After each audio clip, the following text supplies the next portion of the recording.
to the Technical Staff and Theatre Workers podcast. It's the podcast in which I talk to people who work backstage in the technical theatre industry about how they got in, their experiences, and any advice they can give to anyone getting in. This is episode 2 of season 2. A big thank you to everyone who's downloaded the show, everyone who's listening to the show. Tell your friends, tell your family, tell everyone you know who's interested in theatre and those who aren't interested in theatre, because it might make them interested in theatre. Yes, thank you so much for all the downloads. It's been really good so far, so really enjoying it. And without further ado, let's get on to our next guest. I'm with my guest at this time. If you'd like to introduce yourself, and what is your current job title? Hello, I'm Ceris Donovan, and I'm head of wardrobe on Phantom, and I'm also costume supervisor on Phantom. Phantom of the Opera, that Phantom is. of the Opera, obviously. Yes. Not that there's any other Phantoms. No, yeah. How did you get into theatre, Ceris? How did I get into theatre? This is a very long, waffly answer. That's fine. We like one long, waffly answers. So my second cousin was understudying The Leading Me and My Girl in the 80s, and we were taken on a trip to see it, and at that point I didn't even know I had a second cousin, so this was always very exciting as well. So we had a new family member suddenly, and he was brilliant, and I was introduced to musical theatre and theatre in general. So that was kind of the way in, and then kind of wanted to be a performer, as most of us got in that way, and then decided that as a perfectionist, unless I was going to be the best performer, which clearly I wasn't, that I'd rather go down the arty route, because I was also very into art and crafts and making little things out of felt and stuff at the time. All right, okay. So did you train anywhere? I did. I then trained, I did drama A-levels and stuff, which was a FIDAS course, which was film, English, drama, art studies, did all that, and then did A-levels in theatre design and costume design, and then went on to Croydon before it was a BA course, but did High National Diploma, which was kind of, you got a bit of everything. You did set building, scene painting, costume making and design and stuff. So that's where your love of wardrobe peaked. I say love, obviously tongue in cheek, but that's where you wanted to get into the wardrobe side of it. The costume side of it. Yeah. But I actually wanted to be a designer at that point, costume designer. But that's how I kind of fell into this job. But in a good way, in that I think it was right for me, and possibly being a designer wasn't. But the design background and that sort of love of it, I think, helps, especially on Phantom, because it's so intricate and everything, the costumes, that it actually worked out well in the end, I'd like to say. No, that's good. So it's quite interesting that your initial, what you wanted to do, kind of changed when you got into it, when you realised that initially actually... I started at Phantom because I wanted to do designing in the day, so I thought this would be a good evening job. Came in as a dep dresser and sadly never left. I don't know if that's sad, actually. How long ago was that? 1994. 1994. So my idea at that point was just to just get design jobs in the day.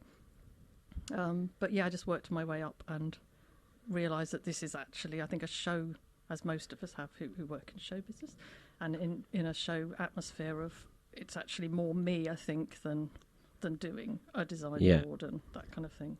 Yeah, because I think as a designer, you're very involved in the initial stages, but then not really that involved a bit later on. I think that's the thing, as I said earlier, if you just kind of fall into, I think, what you'll naturally need to do, I don't know, or want to do, or where your destiny is. That's a terrible word to say, isn't it? But I don't regret coming here, basically, and working my way up. I think, actually, this is where I would have always been happier.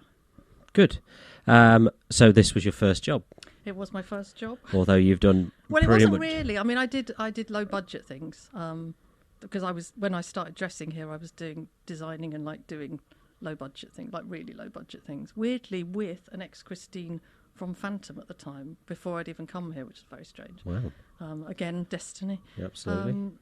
I'd done some bits, but not making a lot of money. So this was supposed to be the wage, and then I was going to do it, but it just wasn't. This was. I was always happier when I stepped in this building, and it just felt that I was supposed to be here. I don't know. Good. No, that's great. That's great. So starting as a dep dresser and then working your way up, did at any point you find you had any issues? You know, were there any jobs that came up that you wanted to get and you found people were blocking you, or? Oh, as in Here. moving up at Phantom? Yes, moving up at Phantom. No, it was just kind of... And every time, which is advice I'd give to anyone who wants to work their way up, I just kept asking. I think because I was the dep dresser, they offered me then the full-time dressing job. But then, I can't remember, I think then I became assistant, so I think I was asked to do that. But then I asked for the HAD job. I just remember just waking up one day and going, well, I may as well ask. And I got it. Ask and you don't, if you don't ask, you don't get. And then the supervising just kind of tagged on to that. But yeah, I think it's just, you just ask if you want to do it. And do you think, I asked this somebody who worked in wardrobe before, do you think the wardrobe is primarily because obviously everything in the world it's a man's world, do you think the wardrobe is primarily the woman's side, and why do you think that would be? I think, yeah, sadly I think it is, and I think something I struggle a lot with and rant a lot about is that we're always, and not in alphabetical order, at the bottom of the list, which I know we are alphabetically at the bottom of the list, but on any list of technical people, we are always at the bottom. We're read out at the end. I think it is generally an old-fashioned thing of, it is usually women doing it, and I think that probably hasn't moved on a lot of... that people don't think we're as important as your department, for example, which is primarily men. I think when you always have the technical, and they don't think that we're technical. And I do struggle with how near to the bottom of every list that's read out anywhere or printed anywhere wardrobe are, and wigs. Yeah, which is a shame because I've seen the costumes and they're a lot more technical than anything that we do. On this show, yeah. I mean, yeah. That's why I think, I mean, they're fed up with me ranting upstairs about it, but I do struggle a lot with lists that are read out with we're always at the bottom of everything. That's something we need to change. Yes. I think. What would you say are the pros and cons of the industry? Pros are, as you probably know, we're basically working in an industry that we wanted to. I mean, not especially for me, but I know that, from age 16, I wanted to work in theatre, and I've worked in theatre my whole life. And some people aren't as lucky to do that, and a lot of people end up working in jobs that they really don't feel happy in or feel like they've found their place. And I think, maybe I can't answer this for you, but I personally feel like I'm really glad I worked in theatre. Oh, what's the saying? If you love what you do, you never go to work. Yes. Or you never work a day in your life. Sadly, as you probably know, sometimes we don't. We don't love what we do. Well, that's a perfectionist in you. That is perfectionist in me. But and obviously the bad side of that is the never seeing your friends, family, having to travel home on Saturday night on the train with a load of idiots. Things like just the hours. Obviously, I've been quite lucky though. Our hours we've been vaguely flexible, especially when I was had the kids. I was able to have 2 evenings off, so when they were young, so that worked out well. Yes, because it's not geared towards family life, is it? No, not at all. What would you say, here's a good one for you, what would you say is a common misconception of anybody trying to get into the industry?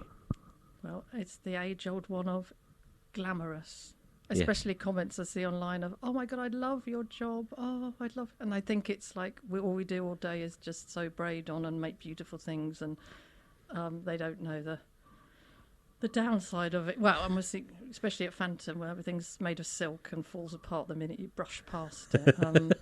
So I think people think it's a very glamorous, and they don't know about obviously the heavy.